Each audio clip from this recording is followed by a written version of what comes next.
I guess we should talk about the Sunday night primetime game, the my Chicago Bears. I was a little surprised that the group chat was like, "Ah, are you okay? Are you having a meltdown? Are you all right?" And I was like, "Yeah, that was at halftime when we were down 6." It's because of the offense. The offense is pretty brutal.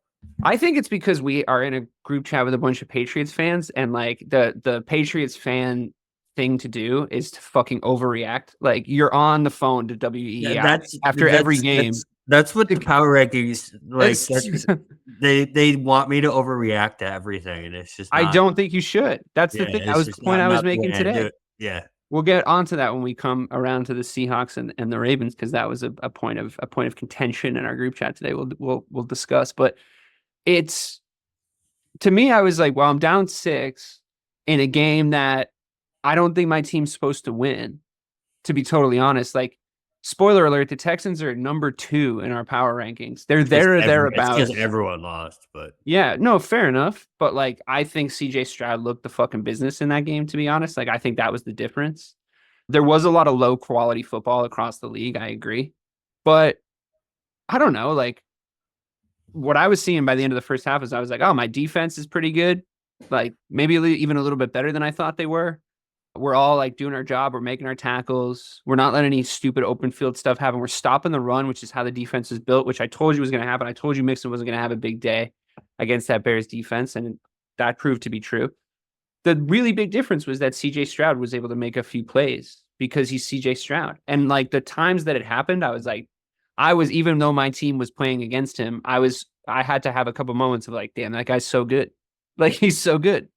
And he's got a few more weapons now, but I still think he can pick you apart with Tank Dell. If he's really hard to sack. Nico Collins is a beast. He's like fucking 9 feet tall. He's like, I think he's 467 pounds. He's like a fucking Terminator. Like, I love their skill positions. I like watching their offense play. And I honestly thought overall we did pretty good against them. It all fell apart in the second half because, again, we couldn't establish a running game. And obviously, the biggest part. Non-existent. DeAndre Swift, I don't know.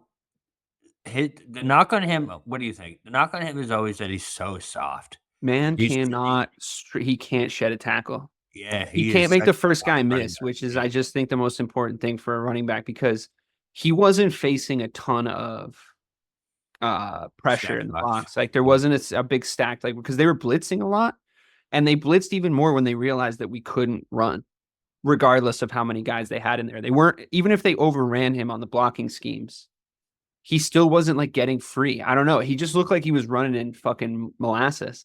And for me, I'm like, I don't really think we needed to like pay DeAndre Swift, to be honest. Like, I thought Khalil Herbert and Roshan Johnson were like perfectly serviceable backfield. But here we are. I think Khalil Herbert's going to get some more touches next week, and I think that's going to make a difference.